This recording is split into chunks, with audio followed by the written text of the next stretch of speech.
This is Creepy, a podcast dedicated to sharing the most famous, chilling, and disturbing creepypastas and urban legends in the world. Whether these stories truly happened or are simply fabrications is for you to decide.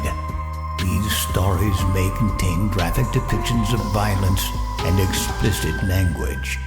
Listener discretion is advised. Creepy presents An Unpaved Road, written by N.M. Brown. Sometimes there's no better feeling than getting off the road and stopping somewhere to take a piss. I've been driving for over 6 hours now. It's a refreshing sense of relief and normalcy. A break from the incessant parade of white lines blaring against black pavement. They must have repaved the road recently. It's smoother than silk. I pull off at a random exit and drive to the nearest gas station. Debris from human neglect tumbles across the dark parking lot. Cellophane from the top of a freshly opened pack of cigarettes blows over my foot and across the threshold of the building as I open the door. Waves of stale beer and cappuccino powder invades my airways the moment it closes behind me. It's about as busy as you'd expect any place to be in the middle of a Wednesday night. I'm not sure what county I'm in now, but it doesn't matter. All these places are the same. I do my business, grab my beer, and walk up to the counter. The two customers that were there when I arrived are now at the front, shooting the shit with a creepy graveyard shift cashier. His face flushes as they lean over and press their tits against the glass, protecting the scratch tickets by the register. "Hey there," the redhead coos. "Can I get 2 packs of L&M Menthol 100s, please?" The clerk straightens after she speaks, even going as far as to make sure his shirt collar and name tag are straight. Buckley. The guy's name is Buckley. "Can I see your IDs, please?" he asks. They look at him quizzically. "I know it's dumb, but law mandates that I ask for everyone's IDs that look under the age of 40. The taller girl shrugs her shoulders and reaches into her purse for identification, handing it to him along with the other girls. A smile peels across Buckley's face. He scans the IDs, a little longer than necessary in my opinion, before valiantly handing them back over along with the cigarettes. He begins to ask them where they're from, saying he hasn't seen them around before when I decide to intervene. "Hey, Buck. Listen, kid, I know you're trying to get your dick wet here, but I got places I need to be." I snarl through gritted teeth. All 3 of them look at me like it was the worst thing anyone has ever said in their entire lives. And with that, they walk out of poor Buckley's life, likely never to be seen by him again. Now it was my turn to smile. I just ruined whatever chance this loser thought he had at getting laid. My wrist shook slightly with relief as I placed the 18-pack on the counter. He didn't show me the same customer service as the 2 women got. But that's okay. I'm having fun all the same. I go to hand him my ID before paying for the beer and he waves it off, saying it's not necessary. "What? Not going to try to memorize the address on my ID and make small talk?" Buckley's not amused by this whatsoever. He looks from the 18-pack to the empty fountain cup in my hand suspiciously. Yeah, all right. I mumble and walk towards the door. "Have a good one, bud." Some people are just too damn uptight. Once I'm back on the interstate, I settle back into my own head, driving a semi-state autopilot. I threw my phone out the window going about 75 miles an hour not too far from my house. It'll be nice not to worry about the barrage of calls and messages once the sun rises. After reaching the back seat and ripping open the box, I finally have my prize. Thank God for cold beer on hot nights. The click of the metal tab and that first sip give me the second wind I desperately need. I still have a long way to go before I can even think about stopping anywhere for the night. Well, day now, I guess you'd say. I need fortification. Alright, I'll be honest with you. I'm not exactly sure where I'm headed. I just need to get the hell away from where I've been. The last traces of darkness are just starting to bleed from the sky when I decide to get off the road for a while. My eyelids are getting heavier with each passing mile. The beer I'm holding slips from my hand, landing in my lap and soaking the front of my jeans as I hit a bump in the road. God damn it! I shout at the peace sign air freshener dangling from my rear view before looking down to assess the damage. The large and unexpected jolt makes me miss the exit I want to take. Looking in the rear view reveals nothing but a smear of red leading off into the guardrail. Must have been a damn pothole. All I can think to do is pull out at the next one and double back. I turn left after the exit, seeing as I have no idea where I want to go anyway. Nothing but a long stretch of deserted road is laid out before me. There are no gas stations, no coffee shops, not one fast food joint or stoplight in sight. It stands to reason that if I just keep driving, I'll come across another one. The same wretched songs have whined over the radio every half hour since I left yesterday evening, adding to my already irritated and mentally exhausted state. I clutch the volume knob in my fingers as I turn it down to a dull roar. I need to get the fuck off this road. The clock reads 20 minutes later than when I got off the interstate, and there's still nothing in sight. Just gnarled trees and a neglected highway. I find myself wondering what kind of trees they are when I come across a startling discovery. It's not multiple trees. It's the same one. The same damn tree over and over again. It has to be. To be sure, I make a 3-point turn on the side of the road and begin to drive the opposite way as before. Sure enough, after the same smudge line in the road, there's that damn tree. This can't be right. How can I be driving in circles if I'm traveling in a straight line? What's more concerning is the clock on the radio now reads 2 hours later than it was the last time I checked it.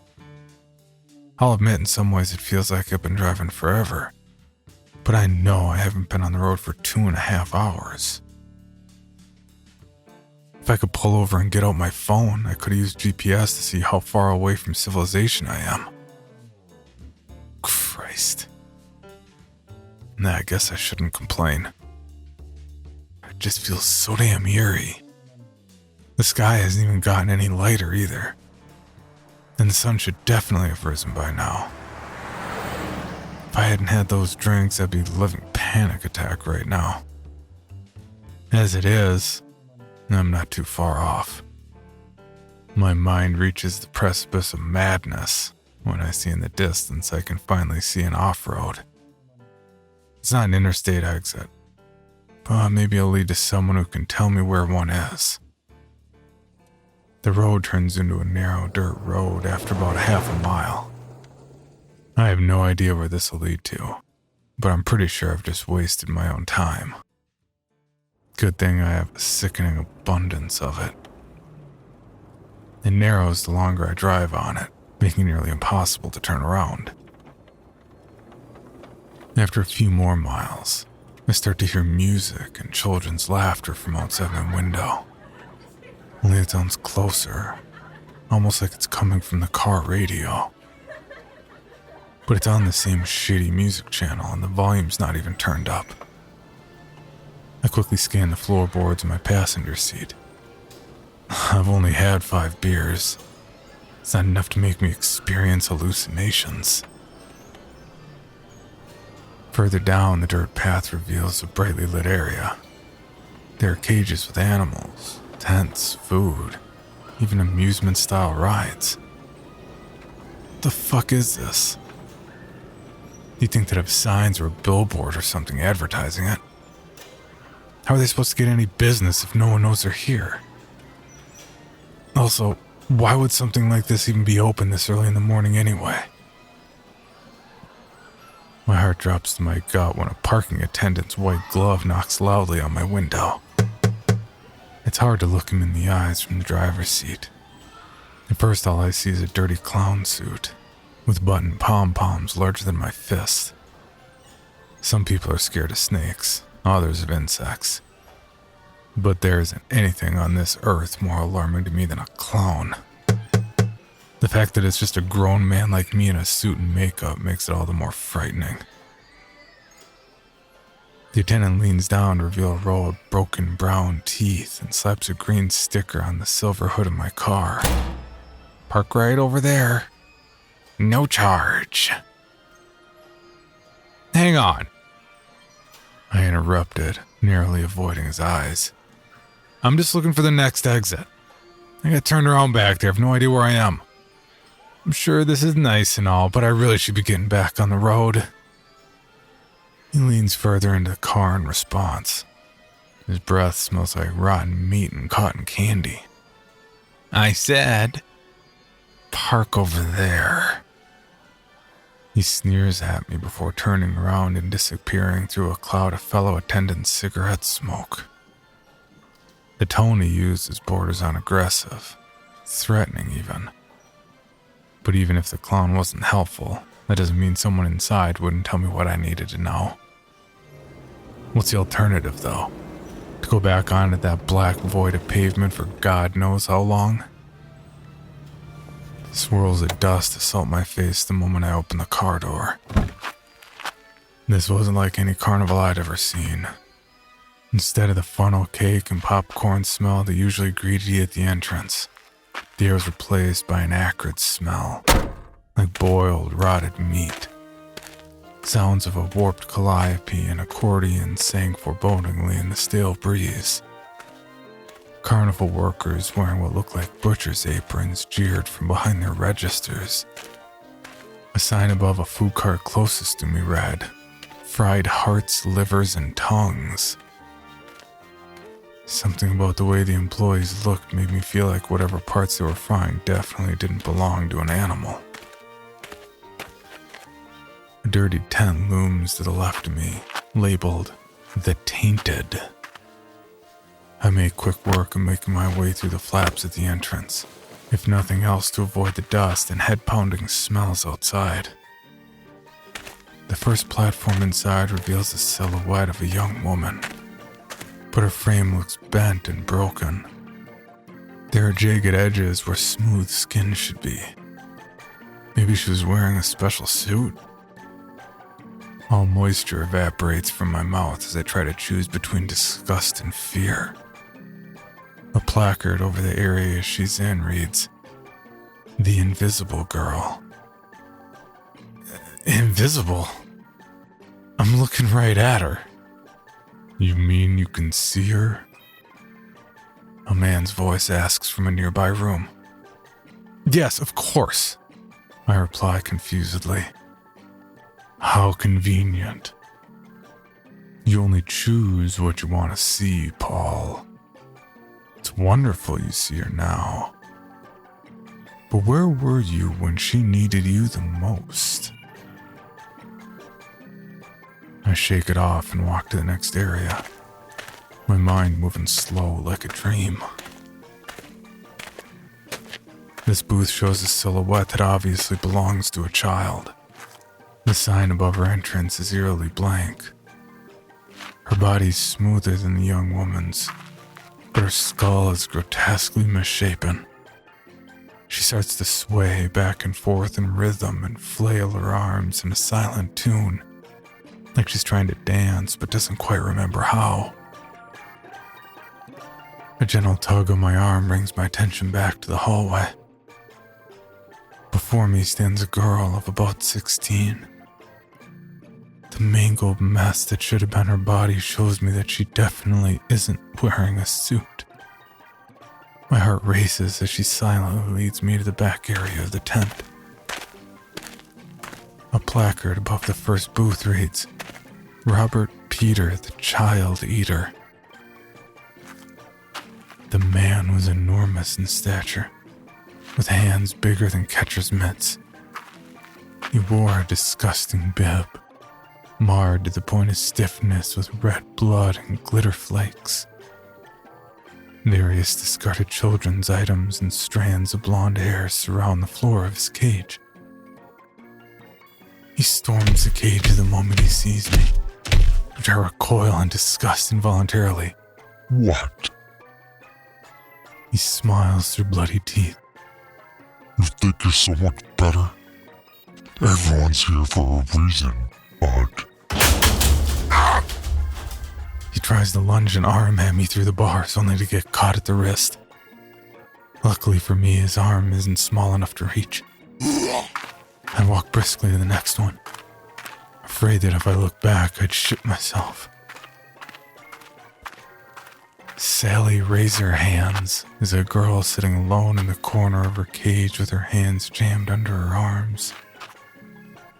Streaks of red soak her clothes from where she holds them against herself. The sign above her door says she was born with actrodactyly, lobster hands. It says she tried to surgically fix herself and failed. She approaches the boundaries of her cage with impressive speed, disturbing the pool of blood that's formed at her feet. The woman reaches her arms towards me, revealing infected, mutated knobs of flesh. She clutches one of my hands with both arms, staring wildly into my eyes. There's no love, hope, or joy. Only madness staring back at me from behind the reflection of my own eyes.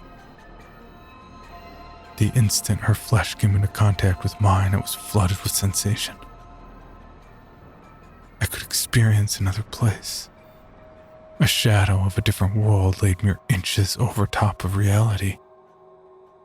My mother's flowered wallpaper transposed the back of her cage. An acrid smell of burned food floods my airways as I hear my mother sobbing in the distance. The memory hits me instantly. It's the night I ran to her for help after the accident. Flashes of her begging me to turn myself in ran through my mind.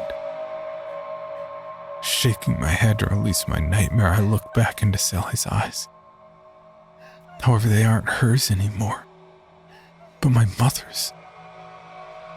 Tears of blood are streaming down her weathered face as I hear invisible officers question her about my whereabouts. Horrified, I jerk away from her and usher the little girl away. Once we lose contact, our surroundings morph back to normal again.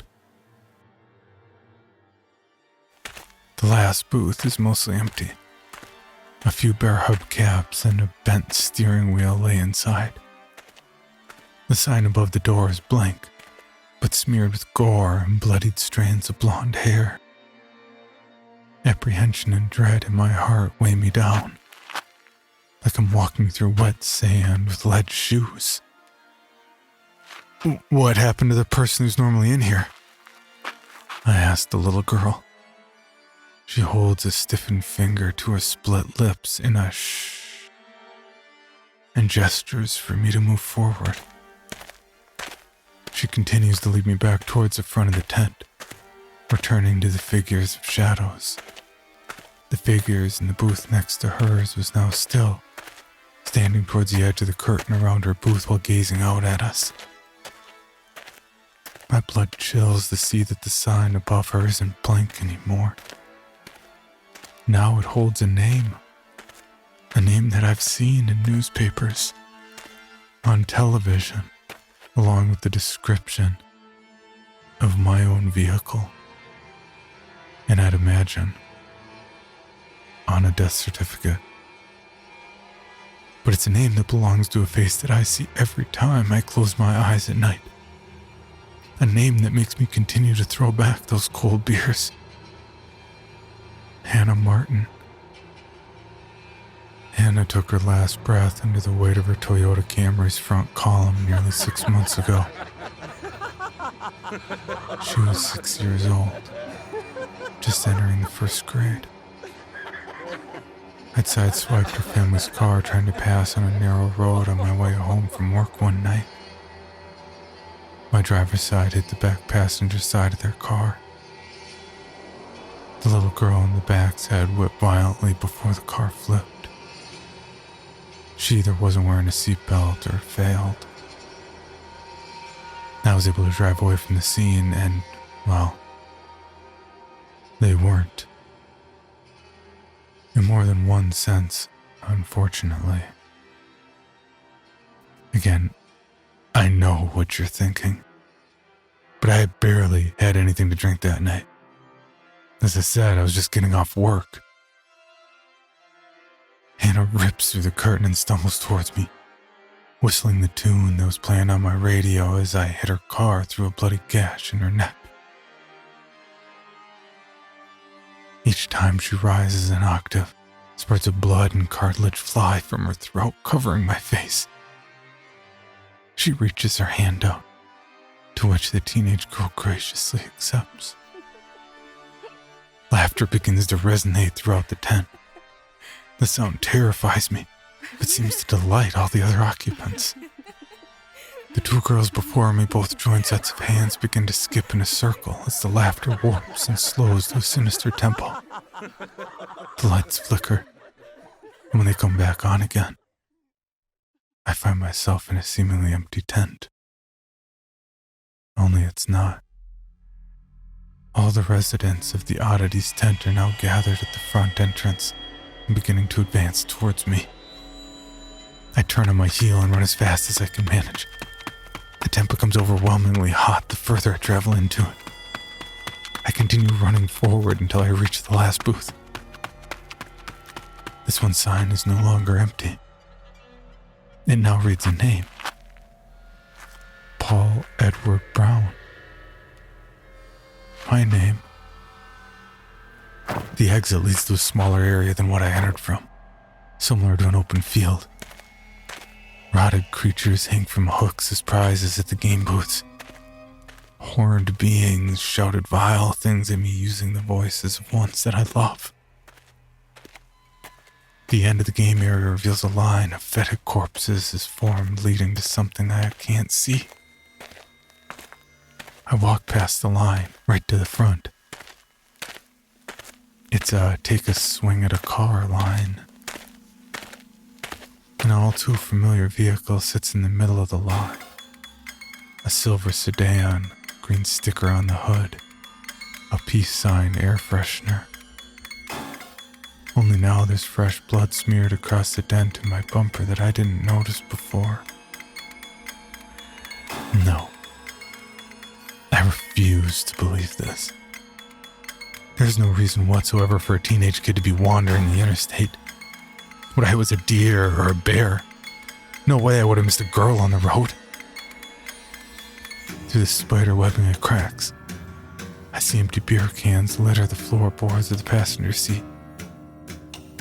My broken body lies slumped over the shattered dashboard. My decaying skin gives off a crimson sheen against the glittering bits of glass. I turn on my heels and push past the walking corpses. My hands stay raised by my face like makeshift horse blinders as I rush through the Oddities tent.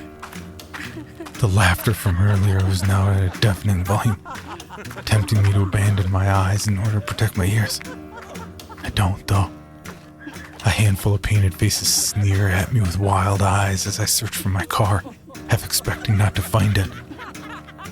I press the key into the ignition with shaking hands. The repetitive thought that this is mere miles away from being in my rear view permanently gives me the courage to peel back out of the now empty parking lot. I crank the AC as I pull away, not chancing a breath until I'm back on the small dirt road. The air is hot as it blasts in my face. The lower I turn the temperature, the more unbearably warm the inside of the car gets. I turn it off, disgusted and defeated as I roll down my front windows. A car approaches from a distance as I feel an all-consuming heat invade my airways. They're gonna have to go in reverse. I've gotta get the hell out of here. I flicker my brights and wave my hand out the window for them to back up. That place is already out of my rear view, but I won't relax until I stop hearing its music. Just a mile more, and I'll be clear. The other car ignores my signal completely, lurching in my direction as it picks up speed. Fuck. Looks like I'll be the one backing up. I shift the gear into reverse, but they hit me just the same.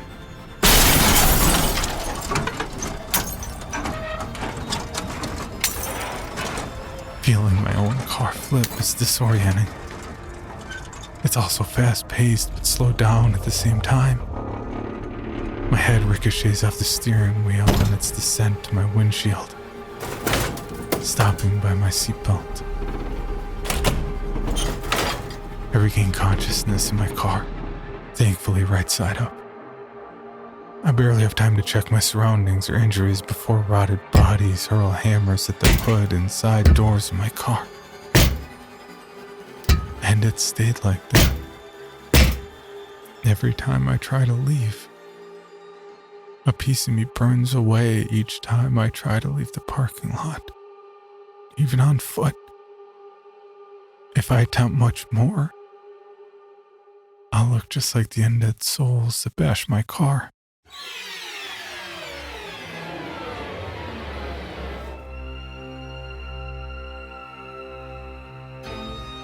I've decided to stop fighting it. I didn't survive the drive. Neither did the teenage girl I hit. Hell's Carnival is my home now.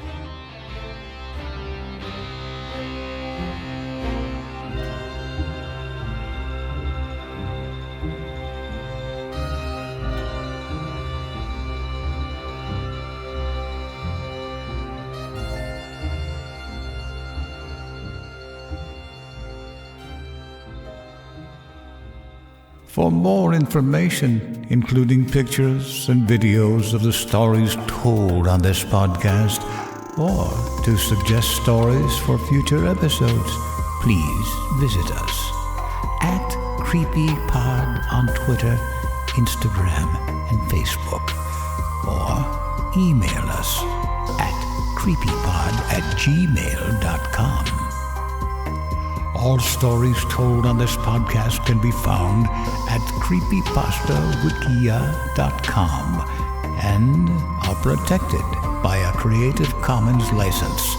Some rights reserved unless otherwise stated.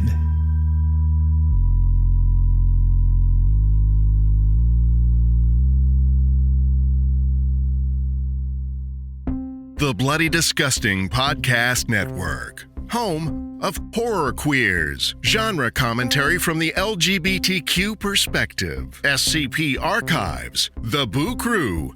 Listen free wherever you stream audio and at bloodydisgusting.com/podcasts.